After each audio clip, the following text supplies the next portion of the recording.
ठाकरे बंधूंचं हे नकली राजकारण आज तुमच्या समोर मी उघडच पाडतो सगळं। मग तुम्ही सत्तेमध्ये असताना जर मराठी माणूस हद्दपार होत असेल आणि मुंबईच्या बाहेर जात असेल तर तुम्ही आज घंटा मराठी माणसाची अस्मिता वाचवणार आहात। 25 वर्ष जेव्हा ठाकरे बंधूंकडे सत्ता होती तेव्हा त्यांनी किती मराठी कॉन्ट्रॅक्टर्सला कॉन्ट्रॅक्ट दिला? 0। कॉन्ट्रॅक्ट सोडा, किती मराठी सब कॉन्ट्रॅक्टर्सला कॉन्ट्रॅक्ट दिला? 0। किती मराठी बिल्डर उद्योगपती या मुंबईमध्ये निर्माण केले? 0। त्या घरामध्ये पीठ पण आहे आणि आज औरंगाबाद मध्ये आमच्या बाबाच्या नावावर विद्यापीठ सुद्धा आहे। भाजपच्या लोकांना वाटतं की हिंदू धर्माचे तेच ठेकेदार आहेत, हिरमूळ धर्म तेच वाचू शकतात। मला एक सांगा, आपल्यापैकी कोणी हिंदू धर्माची ठेकेदारी दिली होती का भाजपला? ते स्वयंघोषित ठेकेदारी करतात, त्यांना त्यांची ठेकेदारी करू दे, पण आपण त्यांना मत देणार का? नाही। आणि दुसऱ्या बाजूला आपल्या विरोधामध्ये आज ठाकरे बंधू उभे आहेत आणि ठाकरे बंधूंची आज युती झाली आणि त्यांनी नवीन एक, जसं ह्यांनी धर्माची ठेकेदारी चालू केली तसं ठाकरे बंधूंनी एक नवीन ठेकेदारी चालू केली, भाषेची ठेकेदारी, मराठी भाषेची ठेकेदारी। आता मला सांगा, आपल्यापैकी किती लोक इकडे मराठी आहेत? सर्व? आपल्यापैकी कोणीही ठाकरेंना मराठीची ठेकेदारी दिली होती का? नाही। ह्यांनी पण स्वयंघोषित ठेकेदारी उचलली, पण ती का उचलली हे सुद्धा आपण सर्वांनी समजून घेतलं पाहिजे।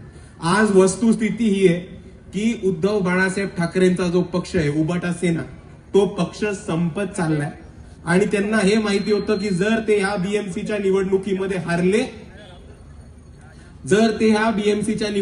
हारले तर त्यांचा पक्ष कायमस्वरूपी संपून जाणार आहे। आणि दुसऱ्या बाजूला त्यांचे भाऊ आहेत, त्यांचा तर पक्ष तसाही संपलाय।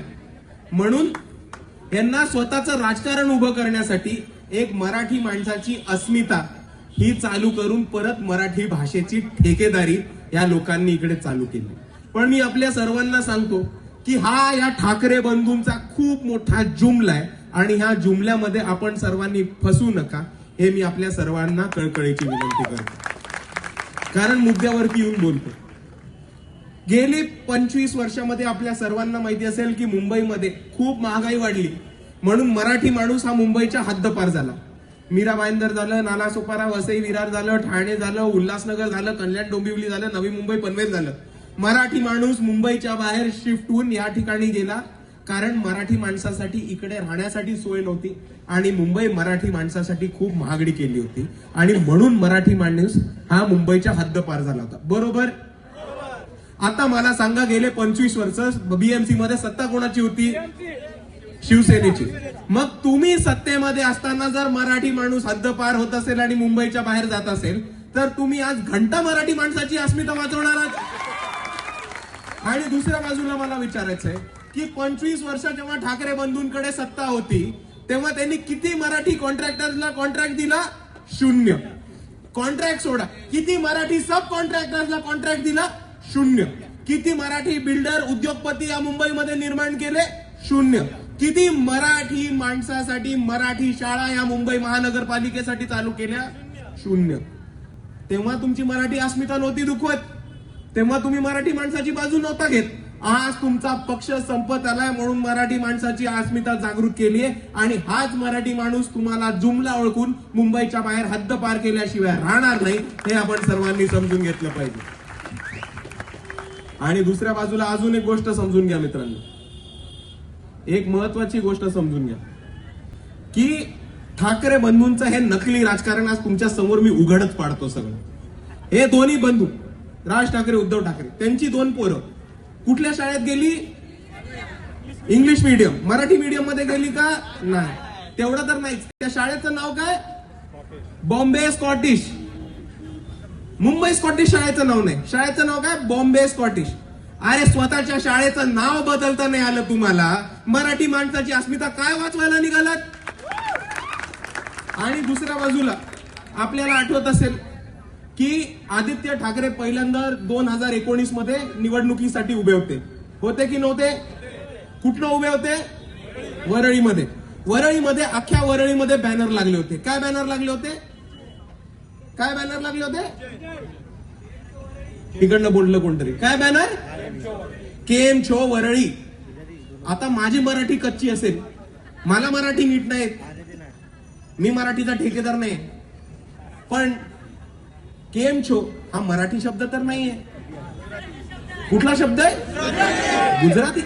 अरे हेच तर इतके वर्ष गुजरात्यांना शिव्या देत होते की गुजराती आपले प्रकल्प चोरतात, इंडस्ट्री चोरतात, बिझनेसेस चोरतात. संजय राऊत तर म्हटले गुजरातनी एक वादळ पण चोरलं. आता जर तुम्ही गुजरात्यांच्या चोरीबद्दल इतके बोलताय तर मग केम छो वरळीचे बॅनर्स का लावले?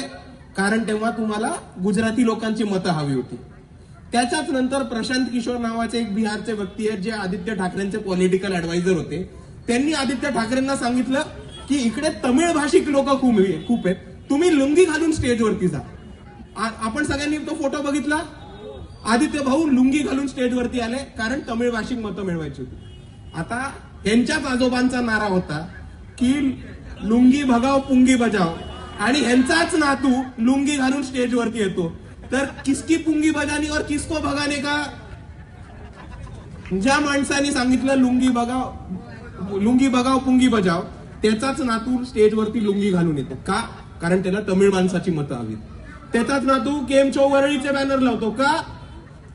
कारण त्यांना गुजराती मतं हवी आहेत. आणि आज त्यांचा पक्ष संपत आलाय म्हणून त्यांनी मराठी माणसाची अस्मिता जागा करण्याचा प्रयत्न केलाय. हे आपण सर्वांनी नीट समजून घेतलं पाहिजे. दुसऱ्या बाजूला इकडे मला माझ्या तमाम आंबेडकरवादी, शाहू फुले आंबेडकरवादी लोकांना एक प्रश्न विचारायचा आहे की आपल्यापैकी किती लोक हे चैत्यभूमीला 6 डिसेंबरला अभिवादन करायला जातात? हात वर करून दाखवा. सगळे जातात. आता मला सांगा, चैत्यभूमीच्या जस्ट बाहेर शिवाजी पार्क परिसर आहे आणि त्या शिवाजी पार्क वरती राज ठाकरेंचा बंगला आहे. आपण इतके वर्ष अभिवादन करायला जातो. दरवर्षीचा आपला अनुभव आहे की आपले भीम अनुयायी, फुले आंबेडकर शाहूवादी हे मोठ्या संख्येने चैत्यभूमीला अभिवादन करायला जातात. म्हणून हेच राज ठाकरेचे लोक आणि त्याचे नातेवाईक स्वतःच्या घराला कुलप, कड्या, खिडक्या बंद करून मोठ्या संख्येने दलित आणि बहुजन लोक त्यांच्या एरियामध्ये येतात. म्हणून माथेरान, महाबळेश्वर, लोणावळ्याला पळून जातात. बरोबर की नाही? आता आपण मराठी नाही होत का? आणि ते जे तिकडे राहतात शिवाजी पार्क परिसरामध्ये, ते कोण राहतात? ते काय परप्रांतीय नाही राहत, गुजराती नाही राहत, बिहारी नाही राहत, युपीची लोक नाही राहत, तमिळची लोक नाही राहत. कोण राहतं? मनुवादी मराठी लोक. आणि आज या मनुवादी मराठी लोक आपल्याला जातीवादी वृत्तीने हिरवतात आणि त्यांना आपली मतं पाहिजे म्हणून आपल्याला मराठी अस्मितेच्या नावाखाली एक करतात. पण ह्यांचा जातीवाद विसरू नका मित्रांनो. डॉक्टर बाबासाहेब आंबेडकर सुद्धा मराठी होते. त्यांना अभिवादन करणारे येणारे इतक्या लाखो करोडोच्या संख्येने येणारी लोक सुद्धा मराठी होते.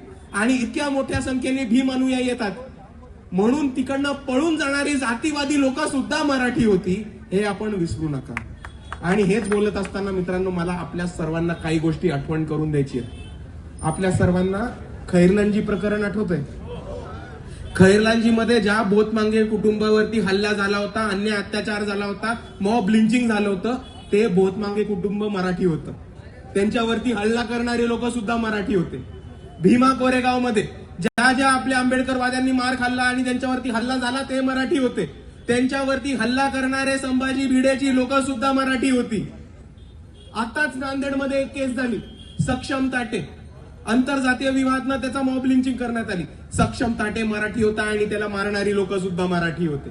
अक्षय भालेराव, बोंधारमध्ये वंचित बहुजन आघाडीच्या कार्यकर्त्याचा मर्डर झाला होता, तो मराठी होता. त्याला जातीवादी वृत्तीने गावामध्ये पहिली जयंती काढली म्हणून त्याला मारणारी लोक पण मराठी होते. नीती नागे, प्रेम प्रकरणातनं झालेला मृत्यू, तो पोचगा बौद्ध मराठी होता, त्याला मारणारे लोक मराठी होते. तर आता आपण सर्वांनी एक गोष्ट समजून घ्या की हा भाषावादाचा मुद्दा आमचा नाहीये. हा भाषावादाचा मुद्दा आमचा नाहीये. आपला मुद्दा हा ह्याच्याहून खूप महत्वाचा मुद्दा आहे. आणि आपला मुद्दा ह्या भारतामधला आणि या महाराष्ट्रामधला जातीवाद अंत करण्याचा मुद्दा आहे. आणि अजून एक गोष्ट आपण सर्वांनी ठामपणाने समजून घेतली पाहिजे की ह्याच उद्धव ठाकरेच्या बाबांनी एक वक्तव्य केलं होतं, बाळासाहेब ठाकरेंनी एक वक्तव्य केलं होतं की तुमच्या घरात नाही पीठ आणि ह्यांना पाहिजे विद्यापीठ. ते वक्तव्य कोणाच्या विरोधात केलं होतं? आपल्या विरुद्ध. आपण मराठी नाही होत का? कुठल्या भाषेत केलं होतं? मराठीतच केलं होतं. आणि आपल्या विरुद्ध हे जातीवादी वक्तव्य करतात आणि मग जेव्हा मतं पाहिजे तेव्हा मराठी अस्मितेच्या खाली आपल्याला एक करतात. जर इकडे कुठे उबाटा किंवा मनसेचा माणूस आपली मतं मागायला आपल्या समोर आला तर त्याला ठामपणे सांगा की आम्ही साल्या तुझ्या बापाचं खात नाही. आमच्या घरामध्ये पीठ पण आहे आणि आज औरंगाबाद मध्ये आमच्या बाबाच्या नावावर विद्यापीठ सुद्धा आहे. आणि म्हणून आपण सर्वांनी समजून घ्या, स्वतःचा संपलेला पक्ष जिवंत ठेवायला हा मराठी माणसाचा यांनी जुमला आणलेला आहे. पण ह्या जुमल्यामध्ये फसू नका. मराठी अमराठी करून तुम्हाला पाणी मिळणार आहे का? शिक्षण मिळणार आहे का? रस्ते नाल्या मिळणार आहेत का? आरोग्य सेवा मिळणार आहे का? नाही. ह्याच्यामध्ये नुसतं पिढ्या बर्बाद होणार आहेत, दोन समाजामध्ये भांडणं होणार आहेत. आणि ही भांडणं मिटवून सर्वांचा विकास करण्यासाठी आज वंचित बहुजन आघाडी आणि काँग्रेसची युती झालेली आहे. आणि मी आपल्या सर्वांना एवढीच विनंती करतो की या पर्यायाला आपण सक्षमपणाने मतदान करा आणि आम्ही एकत्र येऊन आपल्या सर्वांचा विकास करू.